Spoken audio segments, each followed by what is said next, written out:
Sir, ಈಗ Muslim ಸಮುದಾಯ ಬಿಟ್ಟು ರಾಜಕಾರಣ JDSಗೆ ಹೇಗೆ ಸಾಧ್ಯ ಇದೆ ಸರ್? ಈಗ ತಾವು ಬಿಜೆಪಿ ಜೊತೆಗೆ ಮೈತ್ರಿ ಮಾಡ್ಕೊಂಡು ಕಾರಣಕ್ಕಾಗಿ RSS ಅನ್ನ ಮುಂದೆ ಇಟ್ಕೊಂಡು ಕಾಂಗ್ರೆಸ್ನವರು JDS ಬ್ಯಾಂಕ್ನಲ್ಲಿರುವಂಥ ಮುಸ್ಲಿಂ ವೋಟ್ಸ್ಗಳನ್ನು ಸಹ ತಗೊಳಕ್ಕೆ ಟ್ರೈ ಮಾಡ್ತಾ ಇದ್ದಾರೆ. ಈಗ JDSಗೆ ಮುಸ್ಲಿಂ ವೋಟ್ಸ್ ಬೇಡವಾ ಸರ್? ಹಂಗಾರೆ ಈಗ RSS ಜೊತೆಗೆ ನೀವು ಇದ್ದ ತಕ್ಷಣನೇ ಅವರು ದೂರ ಹೋಗ್ಬಿಡ್ತಾರೆ. ಈ ಥರದ ವಾತಾವರಣ ಇದೆ ದೇಶದಲ್ಲಿ. ಸನ್ಮಾನ್ಯ ಕುಮಾರಣ್ಣ ಅವರು ಯಾವತ್ತೂ ಕೂಡ ಜಾತಿ ಆಧಾರದ ಮೇಲೆ, ಧರ್ಮದ ಆಧಾರದ ಮೇಲೆ, ಸಮುದಾಯದ ಆಧಾರದ ಮೇಲೆ ರಾಜಕಾರಣ ಮಾಡದಂತ ಅಲ್ಲ, ಉಳಿದವರೆಲ್ಲ ಮಾಡ್ತಾರಲ್ಲ ಅದ್ರ ಮೇಲೆ. ರಾಜಕಾರಣ ಅದ್ರ ಮೇಲೆ ನಡೀತದೆ, ಚುನಾವಣೆನೂ ಅದ್ರ ಮೇಲೆ ನಡೀತದೆ, ತಮಗೆ ಗೊತ್ತಿದೆ. ಸತ್ಯ ಇಲ್ಲ, ತಾವು ಹೇಳಿದ್ 100% ಸತ್ಯ.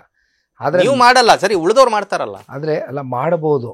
ಬಟ್ ನಾನು ಒಂದ್ ಹೇಳೋದು ಸರ್, ಎಲ್ಲದಕ್ಕಿಂತ ದೊಡ್ಡದು ಮನುಷ್ಯತ್ವ ಇರಬೇಕು, ಮಾನವೀಯತೆ ಗುಣ ಇರಬೇಕು. ಒಂದಲ್ಲ ಒಂದು ದಿನ ಎಲ್ಲ ಸಮುದಾಯವೂ ಕೂಡ JDS ಜೊತೆನಲ್ಲಿ ನಿಲ್ತಕ್ಕಂಥ ದಿನಗಳು ಬರುತ್ತೆ, ಇಲ್ಲ ಅಂತ ನಾನು ಹೇಳಲಿಕ್ಕಿಲ್ಲ.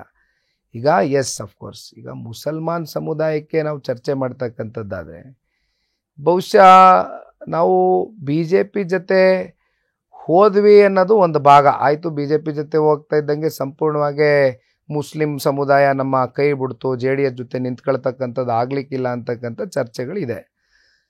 ಆದರೆ ಹಲವಾರು ಸಂದರ್ಭದಲ್ಲಿ ಮುಸಲ್ಮಾನರ ಪರವಾಗಿ ಸನ್ಮಾನ್ಯ ಕುಮಾರಣ್ಣ ಅವರು, ಯಾರೇ ಆಗಲಿ ಮುಸಲ್ಮಾನರು ಅಂತಕ್ಕಂಥದ್ದಲ್ಲ, ಯಾವುದೇ ಧರ್ಮ ಜಾತಿ ಸಮುದಾಯ ಒಂದು ಸಮಸ್ಯೆಯಲ್ಲಿದ್ದಂಥ ಸಂದರ್ಭದಲ್ಲಿ ನೇರವಾಗಿ ಬಂದು ಅವ್ರ ಪರವಾಗಿ ನಿಂತಿರ್ತಕ್ಕಂಥ ಸಾಕಷ್ಟು ಉದಾಹರಣೆಗಳಿದೆ. ಈಗ ಹಲಾಲು ಹಿಜಾಬು ಇವೆಲ್ಲ ವಿಚಾರಕ್ಕೆ ಸಂಬಂಧಪಟ್ಟಂತೆ ಹಿಂದೆ ಚರ್ಚೆ ಆಯಿತು.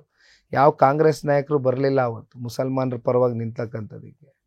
ಆದರೆ ಕುಮಾರಣ್ಣ ಅವರು ಒಬ್ಬರು ಬಂದರು, ವೇದಿಕೆಯಲ್ಲಿ ಓಪನ್ ಆಗಿ ಹೇಳಿದ್ರು, ಇರ್ತಕ್ಕಂಥ ವಾಸ್ತವಾಂಶ ಚರ್ಚೆ ಮಾಡಿದ್ರು. ಆದರೆ ಅದೇನೋ ಮುಸಲ್ಮಾನ್ ಸಮುದಾಯ ಇಲ್ಲಿವರೆಗೂ JDS ಜೊತೆ ಸಂಪೂರ್ಣವಾಗಿ ನಿಲ್ಲಿಲ್ಲ.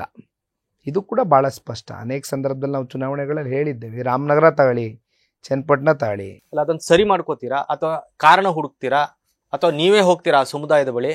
ಅಲ್ಲ, ಇದು ಜಾತ್ಯತೀತ ತತ್ವ ಸಿದ್ಧಾಂತದ ಮೇಲೆ ನಿರ್ಮಾಣ ಆಗಿರ್ತಕ್ಕಂಥ ಪಕ್ಷ. ಜಾತ್ಯತೀತ ಅಂದರೆ ಎಲ್ಲರನ್ನೂ ಪ್ರೀತಿಸ್ತಕ್ಕಂಥದ್ದು, ಎಲ್ಲ ಧರ್ಮವನ್ನು ಪ್ರೀತಿಯಿಂದ ಕಾಣ್ತಕ್ಕಂಥದ್ದು, ವಿಶ್ವಾಸದಿಂದ ಕಾಣ್ತಕ್ಕಂಥದ್ದು. ಇದು ಜನತಾದಳದ ಒಂದು ಜಾತ್ಯತೀತ ನಿಲುವು. ನಮ್ಮ ನಿಲುವಿನಲ್ಲಿ ಯಾವುದೇ ಬದಲಾವಣೆ ಇಲ್ಲ. ನಾವು ಯಾರನ್ನೂ ವಿರೋಧಿಸಲ್ಲ. ನಮಗೆ ಈ ಚುನಾವಣೆಯಲ್ಲಿ ಓಟ್ ಬರಲಿಲ್ಲ, ಹಿಂದಿನ ಚುನಾವಣೆಯಲ್ಲಿ ಓಟ್ ಬರಲಿಲ್ಲ ಅಂತ ನಾವು ವಿರೋಧಿಸ್ಲಿಕ್ಕೆ ಹೋಗೋದಿಲ್ಲ. ಯಾವ ಸಮುದಾಯ ಜಾತಿ ಧರ್ಮದನ್ನು ಅವ್ರನ್ನ ವಿಶ್ವಾಸನ ಸಂಪಾದನೆ ಮಾಡ್ತಕ್ಕಂಥದ್ದಕ್ಕೆ ಎಲ್ಲರೂ ನಾನು ಹೇಳ್ತಾ ಇರೋದು ಓವರಾಲ್ ಆಗಿ, ನಾಟ್ ಜಸ್ಟ್ ಮುಸ್ಲಿಮ್ಸ್ ಅಂತ ತಗೋಬೇಡಿ.